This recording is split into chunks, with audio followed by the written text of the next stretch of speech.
Episode 6 की शुरुआत होती है और हमें पता चलता है ज़ीक बेहोश हो चुका है और पीछे से मिशेल उसे ढूंढने की कोशिश करती है। इतने में वो तीसरा किलर आ जाता है और उसे मारने की कोशिश करता है।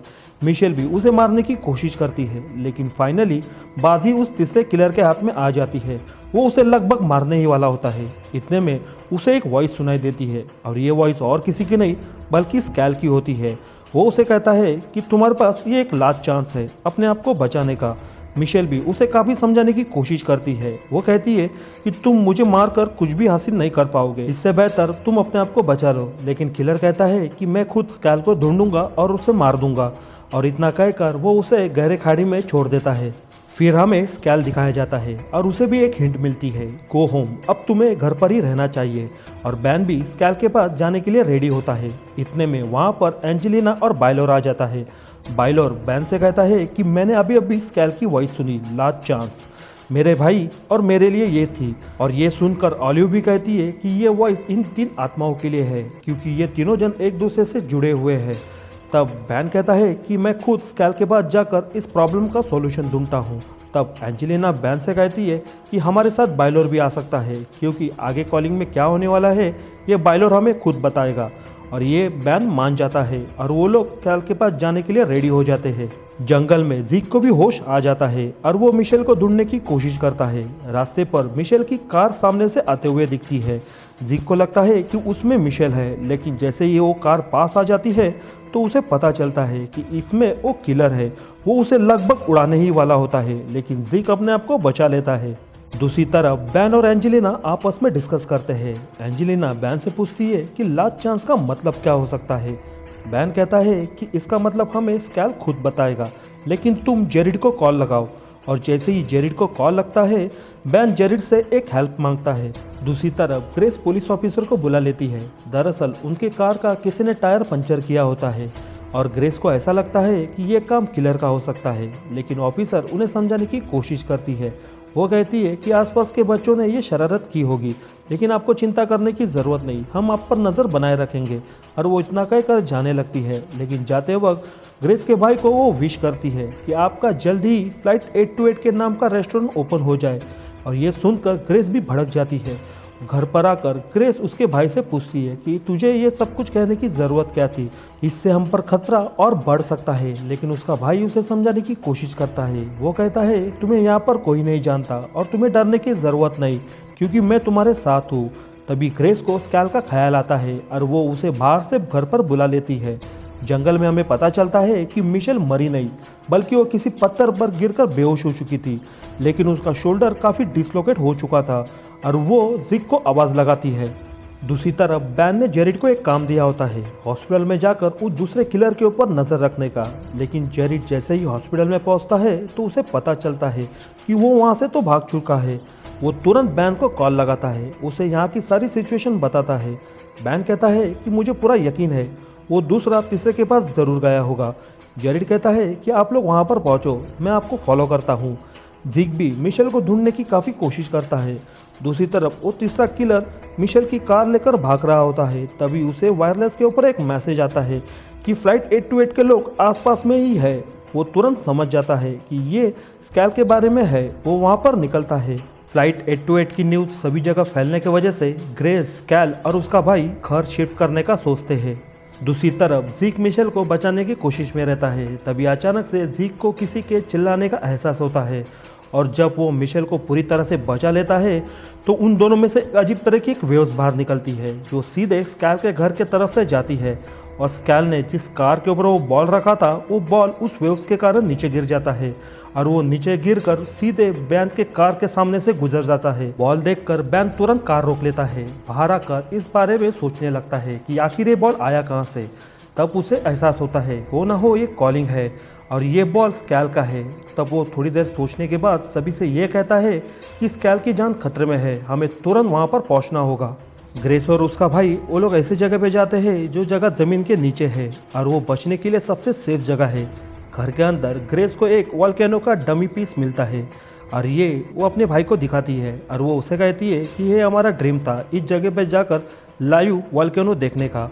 उसका भाई कहता है कि किसी कारणवश हमारा एक काम पूरा नहीं हो पाया। तब वो डमी पीस वो स्कैल को देता है और वो कहता है कि ये हमारी ओल्ड मेमोरी है, इसे तुम संभाल के रखना। रास्ते में बैन एंजेलिना को बार बार ग्रेस को कॉल लगाने के लिए कहता है, लेकिन ग्रेस ज़मीन के नीचे बने घर में होती है, इस कारण वहाँ पर नेटवर्क नहीं पहुँचता। बैन कहता है कि तुम उसे कॉल लगाने की कोशिश करते रहो, कभी ना कभी तो लग ही जाएगा।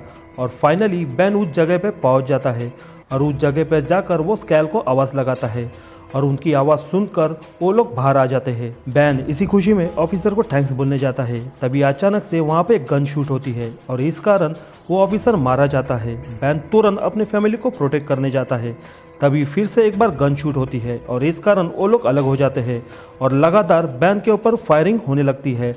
और बैन अपनी फैमिली से कहता है कि तुम लोग यहाँ से निकल जाओ। फिर हमें पता चलता है कि वो तीसरा किलर छुप कर से उन लोगों के ऊपर गोली चला रहा होता है। तीनों जन वहाँ से भागने में कामयाब हो जाते हैं। ग्रेस का भाई उसे कहता है कि हम बिना मतलब का भाग क्यों रहे हैं, हम उसका सामना कर सकते हैं, उसकी गोली लगभग ख़त्म हो चुकी होगी, मेरे स्टोरेज रूम में एक गन है, मैं उससे उसे मार सकता हूँ।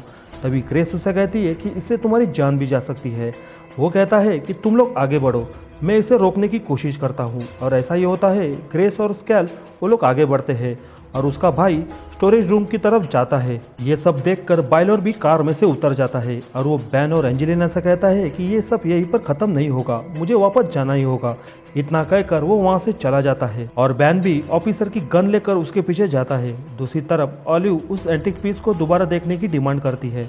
दरअसल उस एंटीक पीस का रिसर्च कर कंप्लीट हो चुका होता है, इसीलिए उसे पैक करके शिफ्ट करने की प्रोसेस चल रही होती है। लेकिन ऑलिव एक बहाना बनाती है और वो उन लोगों से कहती है कि इस एंटीक पीस के ऊपर एक केमिकल लगा है, अगर वो गाड़ी में गया और वो जल गया तो एंटीक पीस पूरी तरह से तबाह हो जाएगा और इसके जिम्मेदार सिर्फ आप होंगे। और ये बहाना देखकर वो लोग एंटीक पीस को रिटर्न वहीं पर रख देते हैं और ऑलिव उसे दोबारा देखने का सोचती है। जंगल में मिशेल और ज़ीक नेटवर्क मिलने की तलाश में काफ़ी आगे आ जाते हैं। बैन भी ग्रेस को ढूंढने की कोशिश कर ही रहा होता है।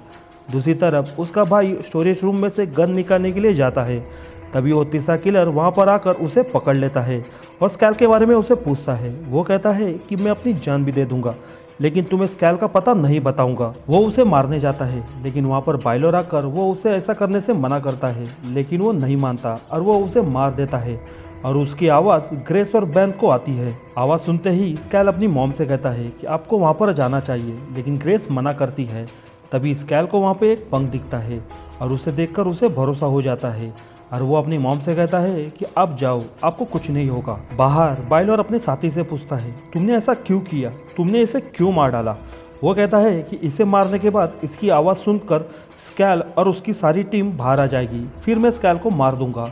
तभी इन दोनों के बीच में हाथापाई होती है। बाइलर उसे फिर भी समझाने की कोशिश करता है, यह हमारे पास आखिरी मौका है हमारी लाइफ को बचाने का, लेकिन वो नहीं मानता और वो उसे मारने लगता है। ग्रेस जाने के बाद बेबी रोने लगता है और उसे चुप कराने के लिए स्कैल वही पोएम को दोबारा गाता है और उन तीनों के लिए ये कॉलिंग होती है जो कि उन्हें सुनाई भी देती है। अब ये पोएम कौन सी है ये जानने के लिए आपको सीज़न 2 और सीज़न 3 दोनों देखना होगा, जो कि इसी चैनल के ऊपर अवेलेबल है। और तभी उसे एहसास होता है हो ना हो स्कैल आसपास में ही है और वो उसे ढूंढने के लिए आगे बढ़ता है। ग्रेस भी अपने भाई के पास पहुंच जाती है और उसका भाई को अधमरी हालत में देखकर वो काफ़ी दुखी हो जाती है। उसका भाई उससे सारी गलतियों की माफ़ी मांगता है और वो बोलते बोलते अपना दम तोड़ देता है। वहाँ पर बैन भी खुद आता है और ग्रेस को ऐसे रूप में देखकर वो भी चौंक जाता है, क्योंकि उसने अपने हाथ में पहली बार गन पकड़ी होती है और वो बैन से कहती है कि चलो स्कैल के पास। दूसरी तरफ एंजेलिना भी कार में से बाहर निकलती है। ऑलिव उस एंटीक पीस को दोबारा देखकर समझने की कोशिश करती है। इतने में वहाँ पर एक लेडी आती है बैन का बैग लेकर। ये बैग वही होता है जो ईगन ने कचरे के डब्बे में डाला था। अब ये बैग उसके पास कैसे आया ये जानने के लिए आपको सीज़न 1 और सीज़न 2 ये दोनों देखना होगा। ये सारे सीज़न एक दूसरे से कनेक्टेड है। ऑलिव उस बैग को ओपन करती है और उसमें उस एंटीक पीस का एक टुकड़ा रहता है। ये वही टुकड़ा होता है जो उस एंटीक पीस को पूरा कवर करता है। वो तुरंत मिशेल को कॉल लगाती है और इसके बारे में वो बताती है। वो कहती है कि मुझे मिसिंग पीस मिल चुका है, डैड के बैग में था, मुझे नहीं पता कि उनके पास ये कैसे आया।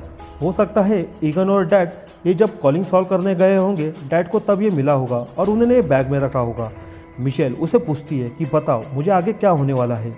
ऑलिव कहती है कि ये पीस काफ़ी पुराना है और इसके ऊपर काफ़ी डस्ट जमा है, तो मुझे इसे क्लीन करना होगा, उसके बाद ही मैं इसे पढ़कर मैं तुम्हें बता सकती हूँ। मिशेल उसे कहती है कि तुम जल्द से जल्द इसका पता लगाओ और एक कॉलिंग के बारे में। इतना कहकर वो कॉल रख देती है। आगे जाकर उसे जेरेड मिलता है और वो लोग उन दोनों को फॉलो करने के लिए आगे बढ़ते हैं। दूसरी तरफ स्कैल को फॉलो करते करते अंदर कोई तो आ जाता है। फिर पता लगता है वो और कोई नहीं बल्कि उन्हीं का ही पहला साथी होता है। और वो स्कैल से कहता है कि तुम्हें डरने की ज़रूरत नहीं, मैं तुम्हें कुछ नहीं करूँगा। अगर तुम चिल्लाओगे तो ऊपर वाला हमारा साथी नीचे आएगा और तुम्हें मार देगा।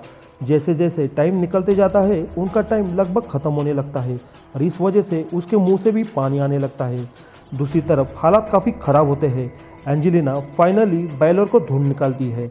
तब बायलर उसे कहता है कि तुम यहाँ से जाओ, नहीं तो हमारा साथी तुम्हें मार देगा।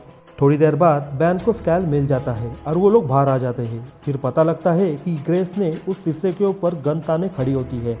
पीछे से मिशेल, ज़ीक और जेरिड भी आ जाते हैं। वो लोग उसे ऐसा करने से मना करते हैं। बैन भी उसको समझाने की कोशिश करता है। वो कहता है कि तुम इसे मारकर तुम्हें कुछ भी हासिल नहीं होगा, लेकिन ग्रेस नहीं मानती क्योंकि उसके भाई को उसने मारा होता है। बैन उसे समझाने की कोशिश करता है कि तुम इसे मारकर गिल्ट अपने आप पे मत लो, ये अपने आप मर जाएगा, इसका टाइम लगभग ख़त्म होने आया है। बड़ी मुश्किल से ग्रेस मान जाती है और तभी देखते ही देखते वो वहीं पर मर जाता है। सभी लोग एकदम से शांत हो जाते हैं। उन्हें लगता है कॉलिंग लगभग ख़त्म हो चुकी है। दूसरी तरफ ऑलिव उस पीस को क्लीन कर कर पढ़ने की कोशिश करती है और एकदम से शॉक हो जाती है और वो तुरंत मिशेल को कॉल लगाती है। मिशेल उसे कहती है कि सब कुछ ठीक हो चुका है, कॉलिंग ख़त्म हो गई है, लेकिन ऑलिव उसे कहती है ऐसा कुछ भी नहीं हुआ है। दरअसल उस पे ऐसा लिखा होता है तीसरा मरने के बाद वहाँ से सभी लोगों को जाना है, वो लोग नहीं जाते। और देखते ही देखते वो तीसरा डार्क शैडो में बदल जाता है और उन दोनों को अपने लपेटे में ले लेता है और उसे मार देता है। सब कुछ एकदम से ख़त्म हो जाता है और एंजेलिना पूरी तरह से टूट जाती है। और इसी के साथ मैनिफेस्ट सीजन 3 का एपिसोड 6 यहीं पर ख़त्म हो जाता है। वीडियो पसंद आया तो वीडियो को लाइक करना, चैनल पर नए हो तो सब्सक्राइब भी कर लेना, क्योंकि ऐसे ही इंटरेस्टिंग वेब सीरीज़ को मैं इस चैनल के ऊपर हिंदी में एक्सप्लेन करता हूँ। अगर आपने सीज़न 1 नहीं देखा है तो उसकी लिंक मैं डिस्क्रिप्शन में दे दूँगा, आप वहाँ से चेकआउट कर सकते हो।